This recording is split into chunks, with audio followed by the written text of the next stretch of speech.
Bahujan Samaj party के जो वरिष्ठ नेता हैं वो इस वक्त हमारे साथ मौजूद हैं। नरेश गौतम जी यहाँ पर हैं, रायन साहब हैं, विजेंद्र कश्यप जी, तमाम नेता आज सहारनपुर पुलिस लाइन पहुंचे हुए थे, तो बातचीत कर लेते हैं।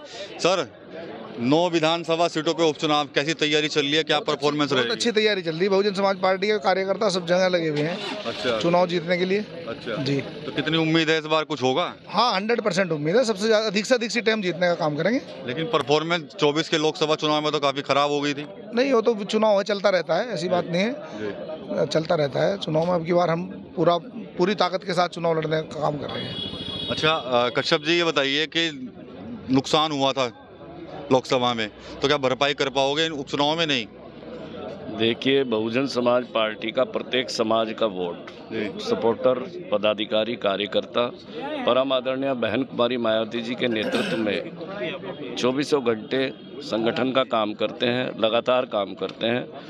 रही बात 2024 की, ये तो एक उतार चढ़ाव है, चलता रहता है। ये मिशन मूवमेंट है। बहुजन समाज पार्टी इस देश की तीसरे नंबर की राष्ट्रीय पार्टी है। सीट निकलना ना निकलना एक अलग बात है, लेकिन मत प्रतिशत की दृष्टि से आज भी राष्ट्रीय पार्टी है। और ये मिशन आंदोलन मूवमेंट लगातार परम आदरणीय बहन कुमारी मायावती जी के नेतृत्व में जमीनी स्तर पर काम कर रहा है। और आने वाले 2027 में इस उपचुनाव में निश्चित हम एक बड़ी सफलता की तरफ मेहनत करके सफलता लेने का काम करेंगे। हरियाणा में सरकार बनते ही वहाँ पर तो वो कोटे से कोटा अब कर दिया गया। बहन जी ने काफ़ी विरोध भी किया, परसों लिखा भी था उन्होंने सोशल मीडिया पे। क्या कहेंगे आप लोग, क्यों विरोध है? इस देश की मात्र एक नेता परम आदरणीय बहन कुमारी मायावती जी हैं, जिन्होंने सबसे पहले इस अध्यादेश के विरुद्ध, जो सुप्रीम कोर्ट ने SC/ST के कोटे में वर्गीकरण का जो आदेश दिया था, उसके विरुद्ध पूरे देश में भारत बंद का आह्वान समर्थन करते हुए ज्ञापन देने का काम किया और संवैधानिक तरीके से लड़ाई लड़ने का काम किया। अब हरियाणा सरकार ने इसकी एक शुरुआत की है, इसमें कोई संदेह नहीं। परम आदरणीय माननीय बहन जी ने ट्वीट के माध्यम से, प्रेस वार्ता के माध्यम से ये बात कही है कि निश्चित तौर से ये सत्ता पक्ष की, केंद्रीय सरकार की, बीजेपी की एक रणनीतिक साजिश है, जिसके तहत ये समाज में इस तरह का बंटवारा पैदा करके समाज को कमज़ोर करने का काम कर रहे हैं।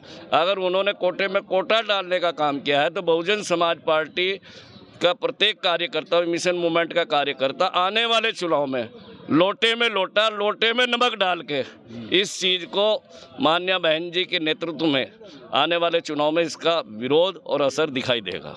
कैसे विरोध करेंगे आपका? हरियाणा सरकार तो सरकार बनते ही लागू कर दिया वहाँ पर। ये तो बीजेपी की साजिश है, बीजेपी करा रही सब कुछ है। अच्छा, पहले कांग्रेस और फिर बीजेपी, दोनों ऐसी हैं। अगर माननीय प्रधानमंत्री जी हितैषी होते तो उन्हें कैबिनेट की 9वीं सूची में डाल के, इसे संविधान की 9वीं सूची में डाल के इसे पास कर देना चाहिए था, लेकिन नहीं करने के। बहन जी ने पहले विरोध किया। बहन जी कहती थी कि ऐसा करेंगे, ऐसा ही कर रही है सरकार। बनते उन्होंने अपना रंग दिखाने शुरू कर दिए, लेकिन इसका उन्हें जवाब मिलेगा, इसी उपचुनाव में जवाब मिलेगा। तो क्या इस उपचुनाव में जवाब देंगे आप बीजेपी को? उपचुनाव में हम तो पूरा जवाब देने का काम कर रहे हैं, लेकिन जो हमारे लोग हैं वो कहीं ना कहीं बहकावे में आ जाएंगे, बीजेपी के जाल में फंस जाएंगे और गठबंधन की लहर बनाएंगे। गठबंधन की लहर बनाने के बाद भी उन्हें बेचारों को कुछ नहीं होगा। वो क्या कहेंगे बाद में कि चुनाव हार गए हम, मतलब चुनाव 100% उन्हें हारना। अगर हमारे साथ लेंगे, हमारे प्रत्याशी के साथ लेंगे, तो प्लस वोट होगा, तो कम से कम 50,000 वोटों जीतने का काम करेंगे हम। अच्छा, लहर तो चंद्रशेखर भी बना रहे हैं। हाँ, चंद्रशेखर की लहर आपने बहुत अच्छी पूछी। उनकी लहर तो आपने दिल्ली में देखा होगा भी, जंतर मंतर पे एक मुस्लिम समाज ने हमारे नबी की शान में जो गुस्ताखी की थी, उनके खिलाफ एक प्रोटेस्ट था, शांतिप्रिय प्रोटेस्ट था। वो क्या करते हैं, वो जा करके दूसरों के प्रोग्राम में घुस के उस प्रोग्राम में फ़ोटो खिंचवाते हैं, थोड़े से भाषण देते हैं बहुत गर्मजोशी से, जिससे कि लोग उग्र हों, फिर उन पर मुकदमे लगे। जो भी उनके लोग हैं, ज़्यादातर 90% लोगों पर उनके मुकदमे हैं। और अभी मान्यवर काशीराम साहब का परिनिर्वाण दिवस उन्होंने बनाया मीरापुर में, ये भी उनकी एक चाल थी। मैं आपको बता देना चाहता हूँ। आपने कहा कि उनकी भी लहर है, वो लहर बता रहा हूँ मैं कहाँ से लहर है। उनका चुनाव अब शुरू हुआ। उन्होंने 9 तारीख में मान्यवर काशीराम साहब का परिनिर्वाण दिवस मनाया। उसमें लोगों को इकट्ठा कर लिया एक धोखे के तहत। उसमें भीड़ इकट्ठी करी उन्होंने, भीड़ इकट्ठी करके दिखा कह दिया कि भाई हमारा प्रत्याशी है। मैं उसका उदाहरण ये दूंगा कि उस पे जो पीछे मान्यवर साहब का एक फोटो लगना था उसका परिनिर्वाण दिवस का, लेकिन वो ना लग के उसने एक प्रत्याशी का फोटो लगाया। उस पर फोटो लगाने के बाद दिखाया कि भाई ये प्रत्याशी हमने घोषित कर दिया। भीड़ तो इकट्ठी करी मान्यवर साहब के नाम से और प्रत्याशी बना दिया उसे। तो हमारे लोग भी उसके बहकावे में नहीं आएंगे और हमारा ऐसे समाज भी नहीं बहकावे में आएगा। बाकी मैं अपने मुस्लिम समाज को एक मैसेज देना चाहता हूँ, भाइयों मेरी आपसे बहुत ज़्यादा आजीजाना दरख्वास्त है कि बहुजन समाज पार्टी के प्रत्याशी को आप एक बार वोट दे के देखो ना। चुनाव जीत का है तो फिर कहना, आप कितना भी कोशिश कर लो, गठबंधन कहे का गठबंधन है। मुस्लिम समाज वोट दे रहा, चाहे कांग्रेस हो चाहे समाजवादी हो, इसके अलावा कोई वोट ही नहीं दे रहा इन्हें। तो भाइयों थोड़ा सा इधर सड़क के देख लो, एक ही सीट पे देख लो। आप हमारे मंडल में एक सीट पे चुनाव है, आप देख लो 100% चुनाव जीतोगे। नहीं तो आप मेरी बात नोट कर लो, ये चुनाव आप बहुत अच्छे मार्जिन से हारने जा रहे हो। ठीक है गौतम जी, आप कैसे देखते हैं चंद्रशेखर कुछ कर पाएंगे इन उपचुनाव में? मीरापुर में तो वो भी कहीं ना कहीं टक्कर दे रहे हैं, बता रहे हैं मेरी तो लहर चल रही है। काहे की लहर चल रही है?